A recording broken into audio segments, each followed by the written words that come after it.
Vår gäst här har kommit ut från USA. Han har varit på de muslimska familjedagarna i Stockholm. Nordens största konferens där flera tusen muslimer samlas varje år. Och chefen här har varit en av gästerna. Han har varit en av de populäraste på hela konferensen. Så vi tyckte att Göteborg måste också få en chans att ta del av hans kunskap, hans berättelse och det han har att dela med sig. Lite om Sheikh Hernandez. Han blev muslim 1999. Han var gängledare i New Jersey, USA. Han snodde sin första Koran. Han gick in i biblioteket och snodde sin första Koran. Och det resulterade till att han sitter idag här och är en utbildad imam.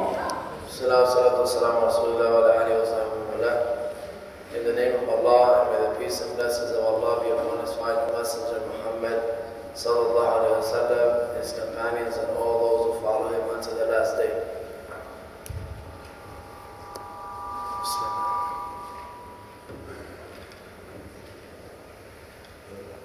Who wants to make noise? I was born, alhamdulillah, by Allah's will, in New York, blessed with being raised by both mother and father. Before my mother married my dad, she used to be a nun, and she had a lot of questions when she was in the convent, and she was told that there is no answer to those questions. So once she was told that there is no answer to those questions, she chose to leave the convent. She didn't abandon her faith, but she just stayed away from that place. She later on married my dad and had my older brothers and myself. I'm the youngest one, the good one of all, yeah, more or less. But alhamdulillah, my parents, my father was hardworking since he was very young. My mother studied psychology in Fordham University, and she brought us up, always waking up, saying a prayer after waking up, saying a prayer before eating, saying a prayer before going to sleep. So we had that upbringing of some remembrance of God. Now inshallah, I would be speaking I'll be giving some details inshallah of my story. But first of all, it is not for mere entertainment. Life is not entertainment.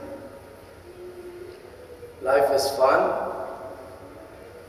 but life is real. So I'm going to talk about real things that are experienced. And alhamdulillah, the reason I want to share these things is because I was fortunate by Allah to still be alive. Most of my friends, they're either in jail or dead. So by Allah's will and some effort, Allah subhanahu wa ta'ala guided me. So now inshallah I'll tell you a little bit about my life as a young teenager in America, and then some of my hardships, challenges, and then the turning point, after being a gang leader, and why did I choose to, turn to Allah subhanahu wa ta'ala. So as a young teenager in America, once you go to 9th grade, the first thing you do is you put a cigarette in your mouth. Because now you're in 9th grade and you're from the younger group. So you need to get some respect. And then you start looking around to see who are the cool and popular individuals. Now, when I went to school, I came across a teacher, and this teacher would say, "You're not going to make it." So I told her, "You're not going to make it." I said, so she lasted 1 year in school. She didn't make it. So that was, some of the different challenges that I had. And some youth, they go through this. They come across teachers who end up teaching in this environment, but they're not really from that environment, but they just teach in that environment because they're getting paid. So they don't care about the people in that environment. They're just there for the money. So whether you learn, you don't learn, it's okay. Whether you go, you miss school, it's okay. So they're not really serious about their students, or they select the students that they prefer.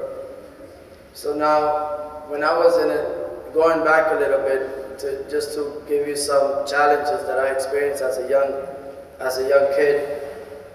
When I was in 5th grade, so we're going back, and then when I'm going. When I was in 5th grade, one of my best friends got kidnapped. And later on, they found him, dead in pieces in the bottom of the pool. So as a young kid, these things affect your mind. It makes you begin to wonder and ask why these things are happening. What did this individual do? Later on, when I was 13, and I was living in New Jersey, this boy that used to live with us, he happened to be living in Puerto Rico, and the social services, they didn't let him come with us to America. So now he was very depressed because he wanted to be with us, because my mother was raising him as if she was his mother, because his mother abandoned him, his father abandoned him. So now finally, after he goes from house to house, from different places, different foster care, now finally he finds somebody who treats him like a human being, who treated him just like us. But now my mom and dad decided to come to New Jersey, and they didn't allow him to come. So as they didn't allow him to come, he was stressed out. He started, getting tattoos. He started getting into drugs, and he happened to be living with a priest. And they took him to a rehabilitation place in the capital of the island. He would escape and find a way to get 2 hours away to get back home. So he was stressed out. One day when he escaped, he went to the house, locked the door, and when they opened the door, he had hanged himself. So me as a young kid, I'm thinking about everybody that I care for is dying. And then you go to school and a teacher tells you you're not going to make it. So you become rebellious.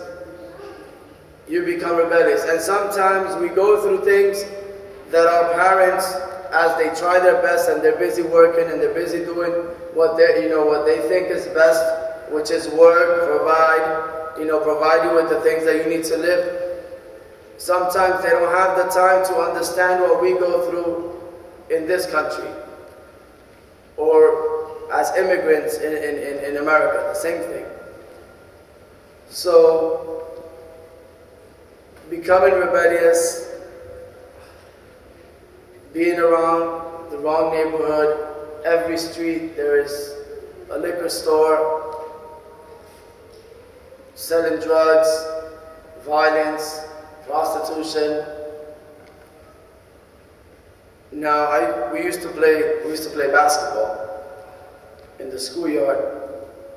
And while we're waiting for the games, we get bored. So we used to smoke a blunt or drink a couple of beers and then go play. So that was every day. Gradually getting addicted. So then it became an addiction where I would have to drink every day. And once you drink, you get the beer muscles, right? Does anybody know what beer muscles are? What does beer muscle are? Anybody can tell me? Guess. Can anybody guess? I'm not saying that you guys drink, I'm just asking if you know. You guys watch movies too, right? So you might know. So beer muscle is when you drink, you feel that you're the most powerful and you could do whatever you want. And nobody can stop you. Well, when I was 18, my friend who was 18 was sleeping and he just finished getting bent, like getting really drunk. And he didn't wake up because he choked on his own vomit because he drank so much before he went to sleep. So this being strong didn't stop him from dying. So now being in high school and started to get involved with, started seeing the situation in the society, started seeing the area where I used to live is predominantly Hispanics. And I'm originally from Puerto Rico, like I said. So I started seeing that in this area where it's predominantly my people, that's where you have the liquor store, that's where you have the drugs. The same thing, took place in other parts where the drugs were put in the ghettos. In order for them to get all messed up and kill each other, and that's it. But the big guys make the money. Somebody dies, it's another person, it's okay. Let's get another young guy to sell the drugs. He wants to make a little money. We don't have to pay him that much. And they go easily. The little kids get easily swerved by 100. Yeah, take 100. And they'll sell anything. If they don't have a purpose in life, they even sell their soul. Just for that. And that's what some big guys do they take advantage of little guys just to make their money. So subhanAllah, when I became aware of this situation, and I became aware also of the music, which many of the singers, not all, but many, they sing songs that are written for them. And they sing songs that the managers tell them to sing. Make a song about girls, make a song about drugs, make a song about the clubs, make a song about this. And then we listen to it. We buy them. They get the money. The one that manages the singer is the one that gets most of the money. Some of the singers, they rock the Rolex, they rock the chains, they have all this. In the beginning, when they start, they don't own that stuff. They rent it. That's why in every other video, they got a different type of chain with diamonds and everything, and they're writing in the magazine, it costs this much. It's not theirs. Some of them talk and they talk and they talk, but all they do is talk. They talk about killing, they talk about shooting, they talk about robbing, but when you really look at the record, they never robbed somebody. They never shot somebody. And then the youth that listen to this, they believe it and they want to do it. They want to go and do it. They want to go and they want to be like so-and-so, fake so-and-so.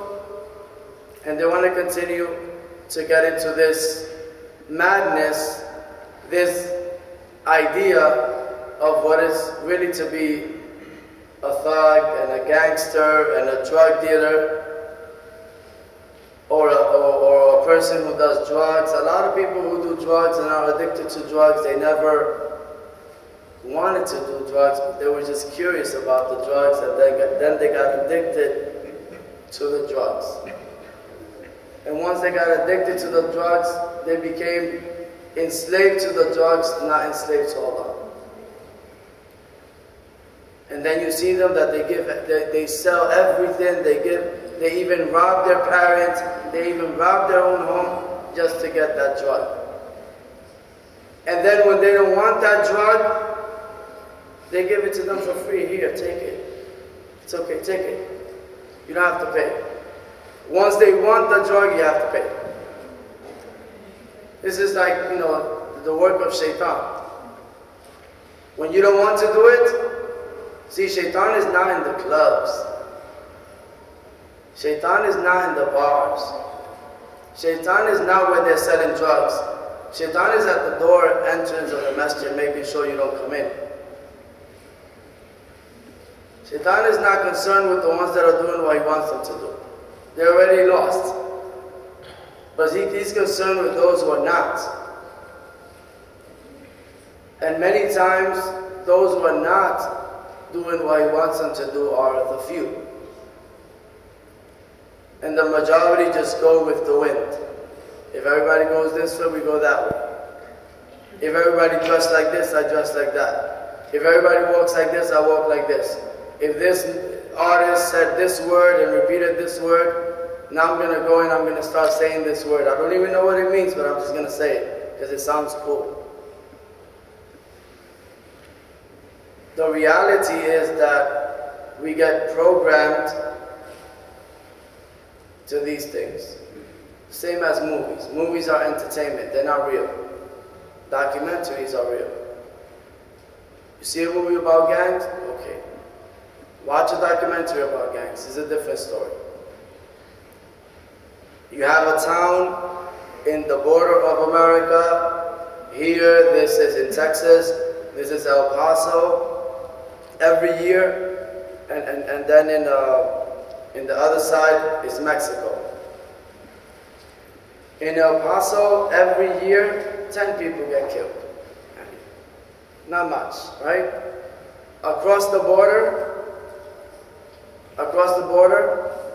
in Mexico, every year, 3,660 something get killed. That means 10 a day, not 10 a year. And this is the same land, it's just divided. But in this land, the people are poor, the drugs are there, the drug cartels are there, and people are just killing each other. Killing each other. Even the workers that go to try to get the bodies, sometimes they get killed. Sometimes they get killed. So, this is real. Now, when I became aware of these different circumstances, the drugs, the alcohol, being raised the way I was raised, I didn't accept it. I wanted to make a difference. So now I see, I wanted to join this group because I learned why it was founded. It wasn't because, I learned what people said it was. But the reason it was founded was because in those days, in the 1940s, the jails were divided into one part of the jail was white, the other part of the jail was black, and then in between you got the Hispanics. So Hispanics, you have Hispanics that are white, so they will go with the white, and you got Hispanics that are black, they will go with the black, and when they go to war, they kill each other. So this group came up, and even if they're in those groups, because they're a minority and they're not of them, they just look like them, but they're not of them, because they speak another language, they get picked on, because they're the minority. In both groups. So now this group came up, so whenever a Latino would come in, he would go with this group. So it was a way of protection. When a lot of the individuals that established that group, which is a gang, right, they come out of jail, now the objective is different. Now things are changing. What's changing is that what is the objective of this group outside? The objective, and you have different types of gangs. You have the gang that to get in, you have to slice somebody in the face. You have the gang, in order to get in, you gotta rob somebody, whether it is a woman, a child, whatever. You just rob them just to get in. And then you have the gangs that are more, they call it the people's gang. They try to prevent those kind of things from happening. Right? But those are the few, because not everybody follows. So what took place is, I joined this group whose objective was to uplift the condition of the Latinos in North America. Now, I began learning in a short amount of time, less than a year. I became number 4 of the whole gang in New Jersey, right, in North Jersey. And it's a large number of people. Now, I realized that a lot of the people within the group, you know, and I still got love for them. You know, and I told them it's not, the reality is, I made the choice to leave it because the objectives of why we were doing it, not many of the people were doing it, right? So when I came in, I began to learn about AIDS, I began to learn about different things so I could go to the schools and talk about it. Why do we have to talk about this in school? Because in schools, they don't teach about marriage, they teach about safe sex. They don't teach about marriage. So yeah, that's how we have little girls, young girls and boys having kids. They don't even know how to take care of themselves when they're having kids. And for the man, it's easy to have a kid, and he tells the girl, I love you, you're the love of my life. Once you get pregnant, you don't see that guy again. Who's going to take care of that baby? There are many stories like this. Many stories like this. The easy way out, I'm going to go get an abortion, all right, but what about when you really want a child and you got several abortions and then you can't have a child? Because your body's all, you know, hurt. When Allah prescribed for you to have a child, you didn't want it. So that's the reality is that in the regular educational system, they don't teach about this. So when you look at the society, and you look at what's going on in the society, and then you look at how we're being conditioned, and then you look at the music, what is it talking about? Money, women, right? All these things. And then you look at the movies,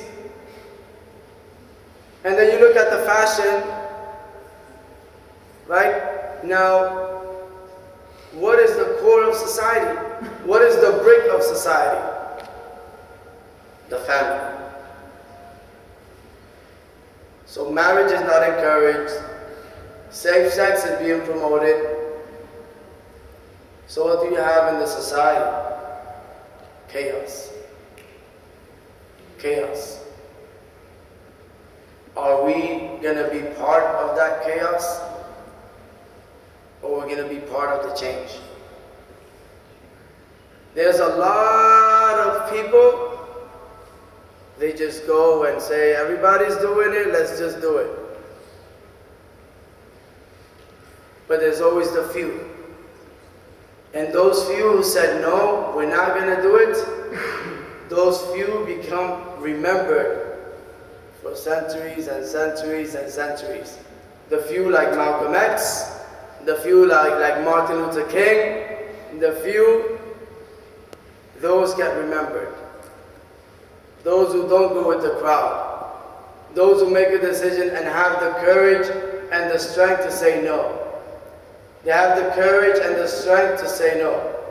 If all your friends say, here, everybody smoking, you smoke, you have the courage to say no. And if that person is your real friend, then he will respect that no. But if he's a fake friend, he will say, come on, don't be a coward. Just do it. Just try it. Just once. And then you become his customer. It doesn't stop being your friend. Then he'll come and he'll say, you know what? Let's go half. So now you start paying half. And when you like it, then you're going to ask for it. Then you pay the full amount. And that's how it works. So when I became part of this gang, I began to try to make a difference in my community. But a lot of the people that I was around with, they used to do things, they used to rob people, they used to rob houses, and they didn't tell us. So whenever we're walking around, all of a sudden the cops come, snatch us up, and we don't know why. Because they used to do things and didn't tell us. And we end up going to jail for friend so-and-so because he did some criminal act. He didn't tell me, and now I'm going to jail with him. Because you tell the cops, I didn't do it, you have to prove it. And if you go to jail on Friday, then you have to stay there until Monday. And jail is not a fun place. It's not. You could have the most connections that you think. But there are people that are in jail that went to jail for something small. Even not even just, let's say a traffic citation. You didn't pay it, they come, they took you in. But let's say somebody comes up to you in jail and wants to fight you. And if you don't defend yourself, everybody starts bothering you. Everybody starts picking on you. You have to defend yourself. You know, sometimes somebody goes to sleep and they wake up, they have 155 stitches on their face because when they were sleeping, somebody sliced their face in jail. Because in jail, they still sell drugs. There's still cops that are there just to help those that are selling the drugs. Some jails, some prisoners even have cell phones in jail. That's how much connections they have.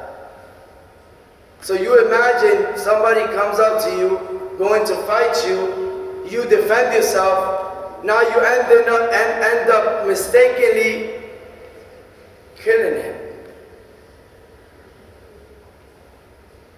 You were going to get out a week later, but now you're going to stay for life. Now you're not going to get out. Now your plans to go to school are over. Now your plans to go to school are over. Now your plans to be a professional are over. And that's a reality. So when I was in jail, I had brothers that were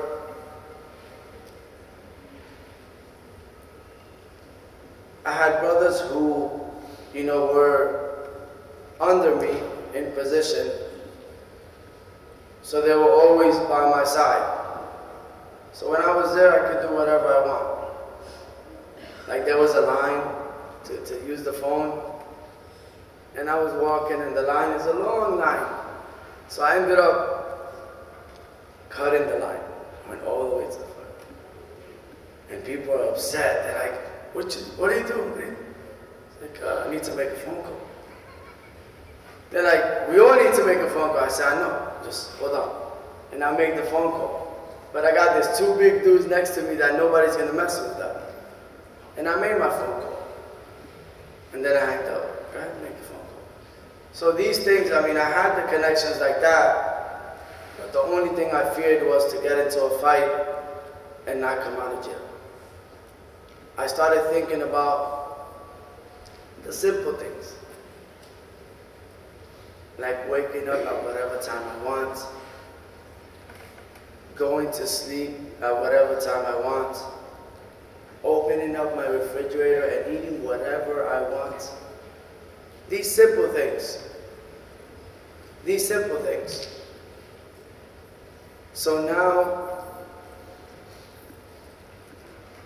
when I was in this group, in this gang, and I'm not going to say the name, because it's a risky situation. It's a life and death situation. And I have too much to live for. This here is worth more than me just saying a name just for the fame.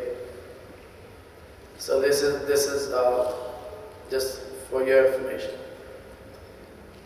So I had a friend, part of that same group, and he used to like to read, but he happened to be in the streets. And what happened to him was that his father was in the drug cartel, and his mother raised him in a shelter. He didn't have a home. Now, this friend of mine is living in the streets.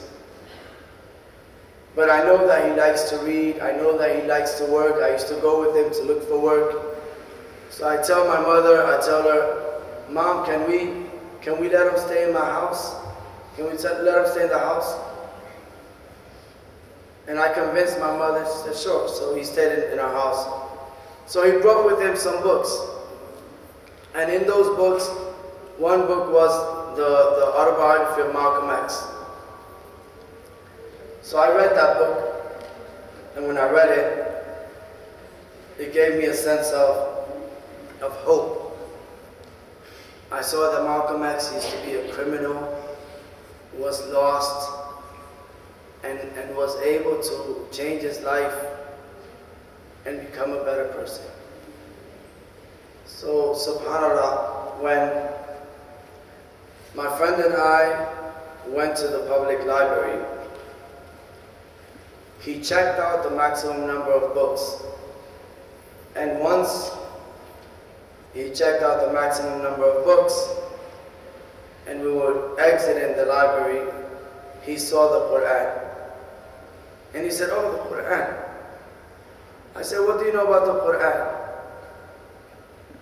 And then he told me, so-and-so said that the Quran has wisdom. I said, okay.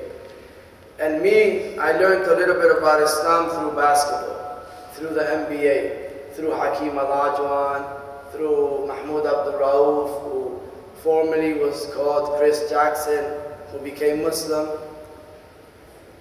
So now my friend gets interested in the Quran and he tells me, I want to read the Quran. I said, then check it out. Why don't you take it out? And he said, I can't because I already checked out the maximum number of books. I have to wait till next week so that I can check it out. So I said, you want the book? And he said, yeah. So, where's can you get me one of those blue Qurans right there? The big one.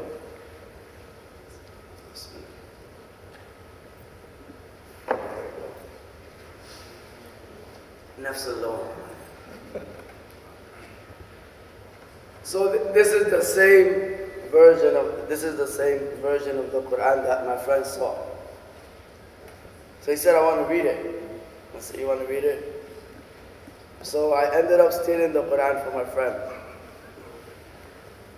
But it wasn't for me, because I was a true friend. So my friend wanted the Quran, so I stole it from him. The reason I brought it out, so you can see that it wasn't a pocket-sized Quran. And some people may ask, how you stole that big Quran? I said, don't worry, I got some skills. So Alhamdulillah, that the first Quran that I came in contact was the stolen Quran. So now my friend's staying in my house, and he moves out. He leaves the Quran in my house. Now, in 1998, we go to one of the biggest parades in Broadway. I mean, in Manhattan, which is the Puerto Rican parade. You have a lot of singers and so on. And we as a gang used to march in that parade. And what happened was that I was with two gang members who were really sincere in their dedication. For example, they would always be in the meetings.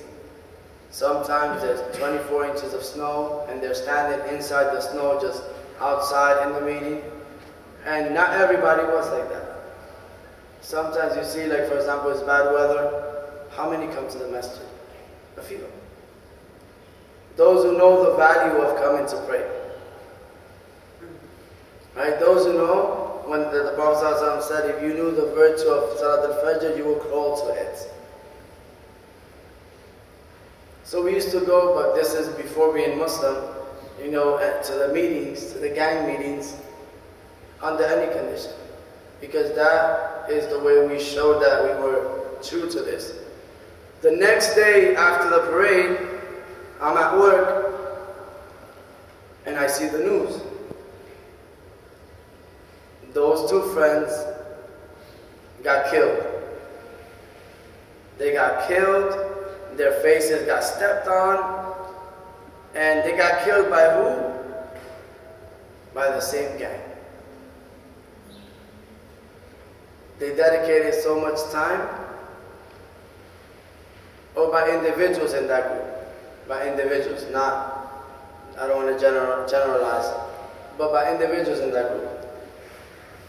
And actually, one of those individuals, Allah guide him, was accused, and he was the one that spent most of the time, was the one that told my friend that the Quran has wisdom. So now you imagine, you look at the front page of the newspaper and you see all these faces that you know. And they didn't kill somebody that they didn't like, or they didn't kill somebody from the other gang, but they killed somebody from the same circle. So I became, I was shocked. I was like, if that happened to them, it can happen to me. Because those individuals, like we say, were real, and it happened to them, it can happen to me. So I lost trust in every human being. Of course, besides, with the exception of my parents. But the only thing was that my parents wouldn't have the ability to take me out of the streets. Because it is a different circumstance. So now, I'm in a position in my life where I'm thinking about, am I going to die today? Am I going to go to jail today? Am I going to catch a disease today? Are my parents going to get killed for those who I'm associated with? So I didn't know who to turn to.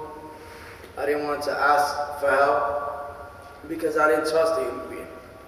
So I began going to different churches and I started getting Bibles. And I ended up collecting over 6 Bibles. And now I begin to search. And I remember that I have the Quran. So I pulled out the Quran. Now I have the Bibles and my Quran. My mother sees me and she left me alone. Because she said, he's not in the streets. And he's not reading one holy book, he's reading 6, 7 with the Quran. She left me alone. So I continued searching and searching and searching.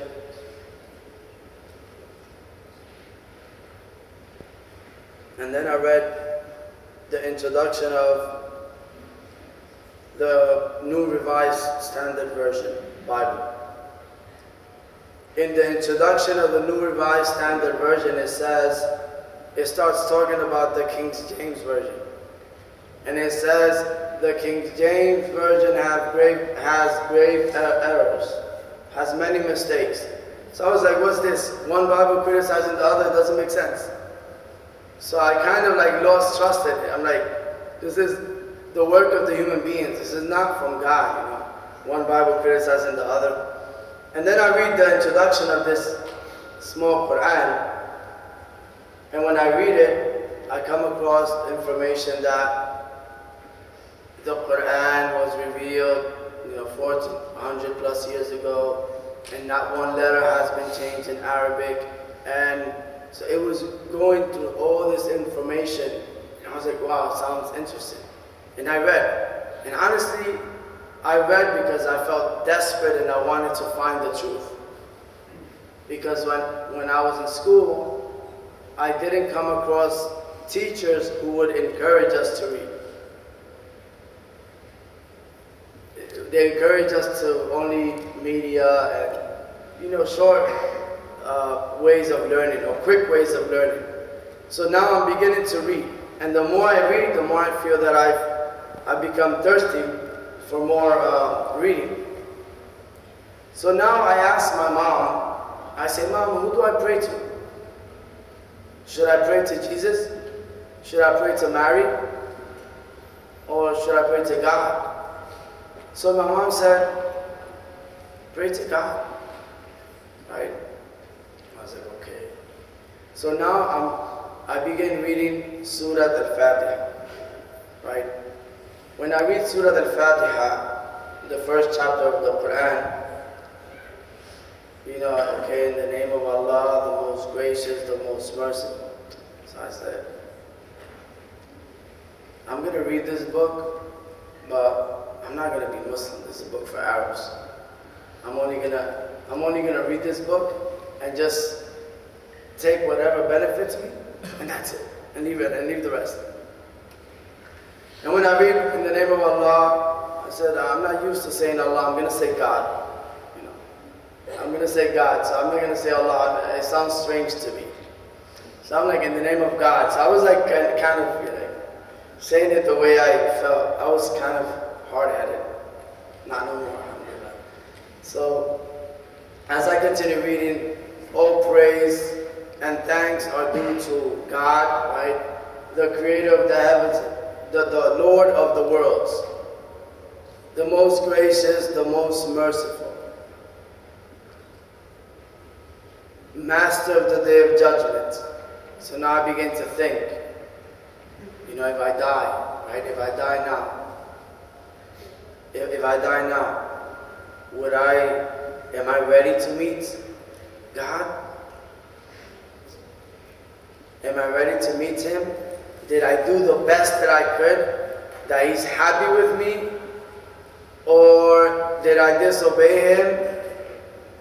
Did I lie? Did I cheat?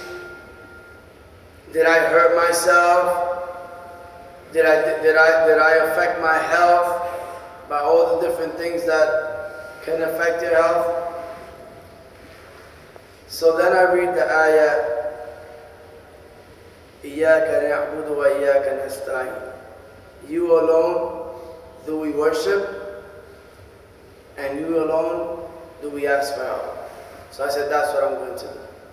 I'm only going to worship God, and I'm only going to ask Him for help. So one day I was in my mother's room,